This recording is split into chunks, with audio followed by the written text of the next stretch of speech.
Hello everyone, एक बार पुनः स्वागत है आप सभी का हमारे अपने यूट्यूब चैनल पर। और दोस्तों, आज की इस वीडियो में यहाँ पे हम क्लास 11th बायोलॉजी देखिए चैप्टर 1 में आज का जो हमारा टॉपिक है वो है नामकरण या नोमेनक्लेचर।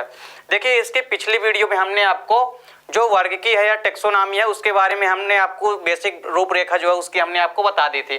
देखिए, इसके बाद जो नामकरण होता है या नोमेनक्लेचर, देखिए कोई भी पर्टिकुलर जीव है, चाहे वो एनिमल्स हो या प्लांट हो, ठीक है, चाहे वो एनिमल्स हो या चाहे वो प्लांट हो, ठीक है, चाहे वो एनिमल्स हो या प्लांट हो, इनमें क्या होता है कि मान लीजिए कोई भी वैज्ञानिक या वर्गीकी क्या किया, जैसे मान लीजिए कि किसी भी प्लांट की या हम कह सकते हैं किसी भी एनिमल्स की उन्होंने क्या की, खोज की। तो मान लीजिए कोई भी वैज्ञानिक जो है वो मान लीजिए किसी भी एनिमल्स या प्लांट की खोज किया, ठीक है, तो सबसे पहले तो वो उसकी पहचान करता है और उसकी पहचान करने के बाद वो उसको एक नाम देता है जिसको कि हम क्या बोलते हैं, नामकरण या नोमेनक्लेचर। तो देखिए, कोई भी वर्गीकी वैज्ञानिक जो है तो जीवों को खोज करने के बाद क्या देता है, उसको नामकरण देता है, उसका नामकरण करता है। तो देखिए, चाहे वो एनिमल्स हो या प्लांट, ठीक है, उसको सबसे पहले तो वो आइडेंटिफाई करता है, यानी उसकी पहचान करता है, और पहचान करने के बाद वो क्या देता है, उसको एक नामकरण देता है जिस नाम से वो सभी जगह का है जाना जाता है। अब देखिए, यहाँ पे यदि हम बात करें नामकरण की, तो देखिए नामकरण जो है वो बेसिकली दो प्रकार का होता है, ठीक है। जो नामकरण है वो कितने प्रकार का होता है, दो प्रकार का होता है। देखिए, पहला तो होता है साधारण या देसी नाम, ठीक है, पहला क्या होता है, साधारण या देसी नाम।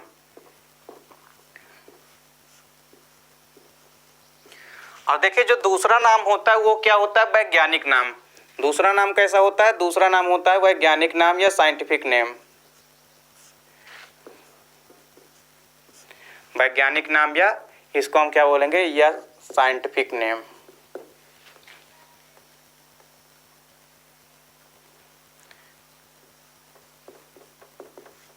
Scientific name. तो देखिए, साधारण या देसी नाम पहला है और दूसरा क्या है, वैज्ञानिक नाम।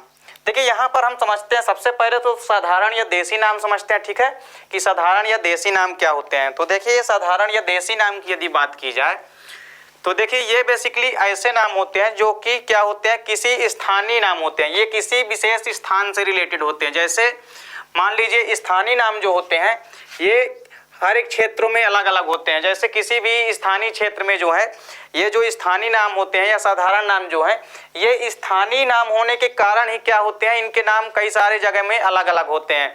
जैसे यहाँ पे एग्जांपल के लिए समझिए, जैसे कोई भी मान लीजिए पक्षी है, उसको कई जगह अलग अलग साधारण देसी नामों से जाना जाता है, ठीक है। जैसे मान लीजिए कोई भी यदि पक्षी है तो उसको कई जगह जो है वो अलग अलग नामों से जाना जाता है, कई स्थानों में, कई शहरों में या कई देशों में जो है वो अलग अलग नामों से जाना जाता है। तो देखिए, ये जो है तो साधारण नाम जो होते हैं ये बेसिकली स्थानीय नाम होने के कारण ही क्या होते हैं कि ये हर एक जगह में क्या होते हैं, अलग अलग नामों से जाने जाते हैं। देखिए, जैसे यहाँ पे हम एग्जाम्पल के लिए देखें, जैसे यहाँ पे एग्जाम्पल के लिए समझिए, जैसे देखिए जो गौरैया है, ठीक है, गौरैया जो होती है, जो नॉर्मल बर्ड होती है जो आपके गाँव में देखने को मिलती है अधिकतर, तो देखिए जो गौरैया होती है,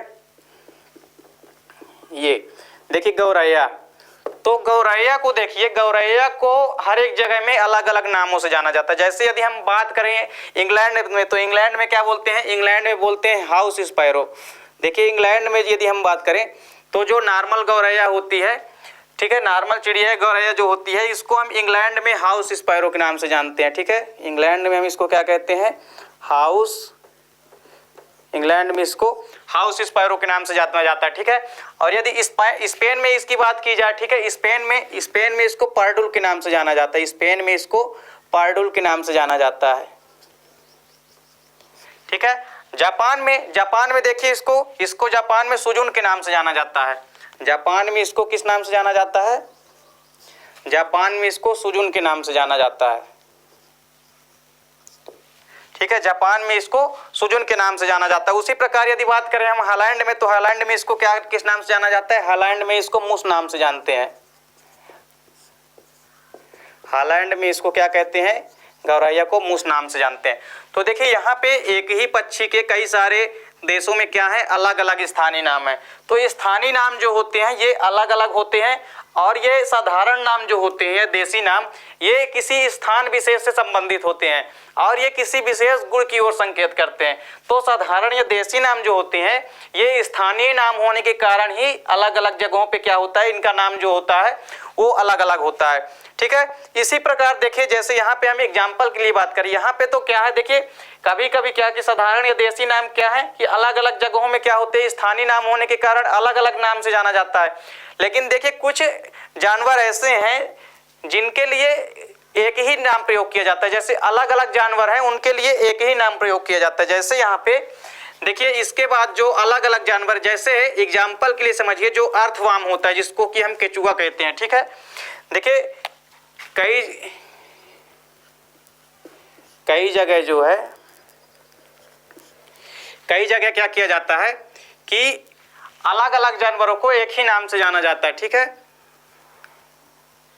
कई जगह अलग अलग जानवरों के लिए एक ही नाम का प्रयोग किया जाता है।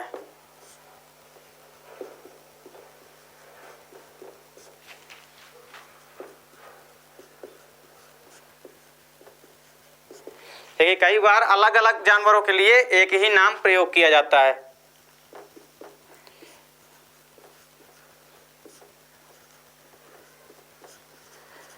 देखिए एग्जाम्पल के लिए समझिए, जैसे यहाँ पे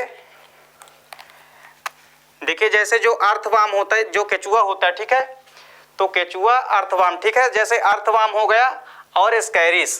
देखिए अर्थवाम जो होता है, अर्थवाम, तो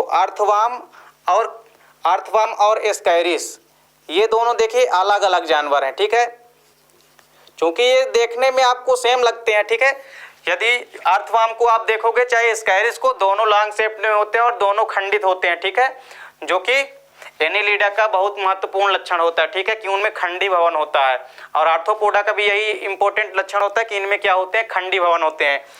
तो देखिए अर्थवाम जो होता है, अर्थवाम और स्कैरिस, इन दोनों के लिए एक ही शब्द प्रयोग किया जाता है। इन दोनों के लिए एक ही शब्द क्या प्रयोग किया जाता है, इन दोनों को केचुआ कहा जाता है। ठीक है, इन दोनों को केचुआ कहा जाता है।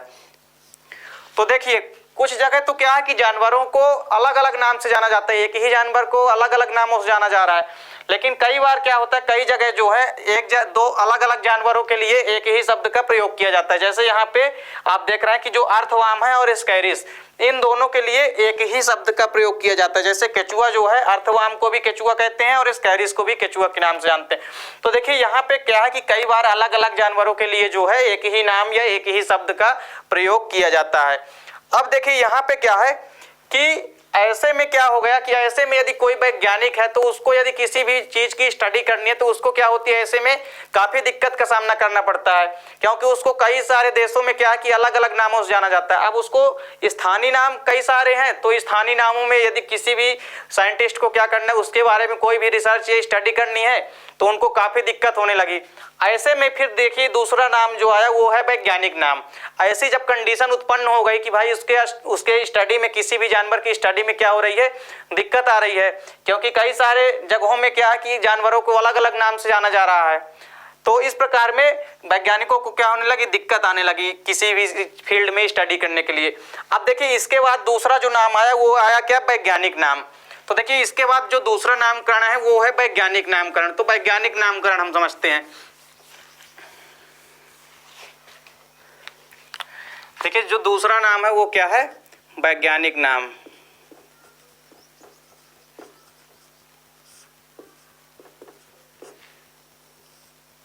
देखिए वैज्ञानिक नाम को क्या बोलते हैं, साइंटिफिक नेम भी बोलते हैं।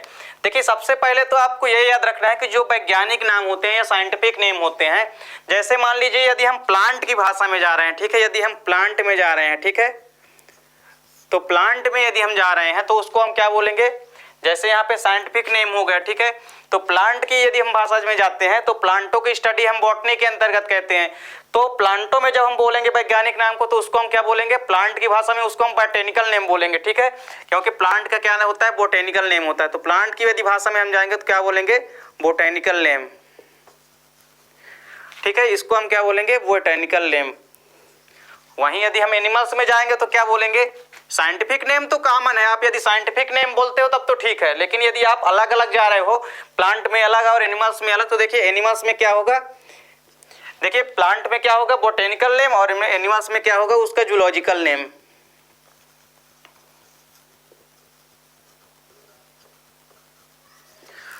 तो एनिमल्स में क्या होगा उसका जूलॉजिकल नेम होगा। तो देखिए यहाँ पे आपको ये चीज ध्यान में रखना है, ठीक है, क्योंकि जब आपको प्लांट का बोलना है तो आपको बोटेनिकल नेम उसका बोलना है और एनिमल्स में उसका जूलॉजिकल नेम। कंबाइन में आप यूज कर सकते हो साइंटिफिक नेम या वैज्ञानिक नेम। आप कॉमन सी यदि यूज कर रहे हो तो किसी के लिए भी वैज्ञानिक नाम या उसका हम कह सकते हैं साइंटिफिक नेम आप बोल सकते हो।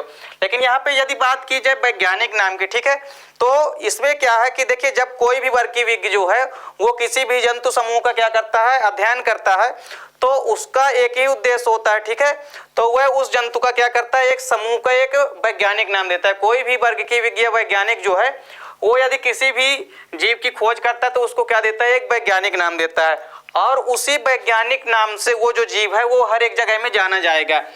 तो वैज्ञानिक नाम जो होता है वो सभी जगहों में एक ही नाम से जाना जाता है, चाहे वो किसी भी देश में हो, ठीक है, वैज्ञानिक नाम जो होता है वो हमेशा एक ही नाम से जाना जाता है। जैसे यदि हम बात करें गौरैया की, तो देखिए गौरैया की यदि हम बात करें एग्जाम्पल के लिए, जैसे मान लीजिए यदि हम गौरैया की बात करें,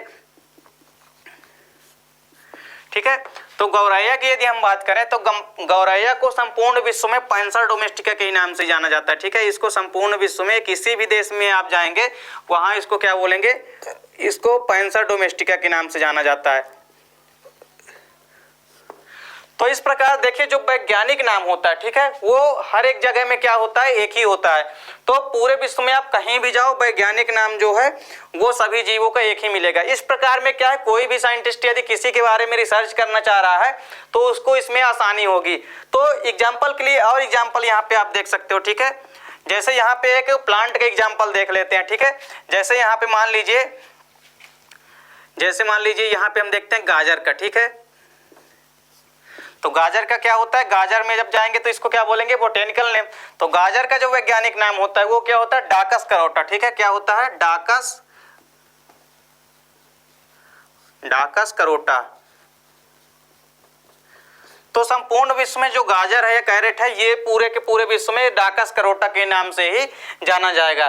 तो इस प्रकार से देखिए जो साधारण नाम होते हैं वो तो देशीय स्थानीय नाम होते हैं, जिसके कारण वो कई जगह में अलग अलग जगहों में अलग अलग नाम से जाने जाते हैं। वहीं कई सारे जानवर अलग अलग जो हैं उनके लिए एक ही नाम प्रयोग किया जाता था। लेकिन जो वैज्ञानिक नाम है, चाहे संपूर्ण विश्व में आप कहीं भी जाओ, वैज्ञानिक नाम जो है, कोई भी यदि वैज्ञानिक किसी पर्टिकुलर एनिमल्स की खोज करता है तो वो उसको एक साइंटिफिक नेम या उसको एक वैज्ञानिक नाम देता है, जिससे वो संपूर्ण विश्व में उसी नाम से क्या है, जाना जाता है। तो इस प्रकार से दोस्तों आज की वीडियो हमने आपको नामकरण कराया। उम्मीद करता हूं दोस्तों वीडियो आपको पसंद आई होगी। दोस्तों यदि वीडियो आपको पसंद आए तो लाइक और कमेंट कीजिए, साथ ही साथ अपने दोस्तों के बीच शेयर कीजिए। मिलते हैं दोस्तों नेक्स्ट वीडियो में, तब तक के लिए जय हिंद, वंदे मातरम।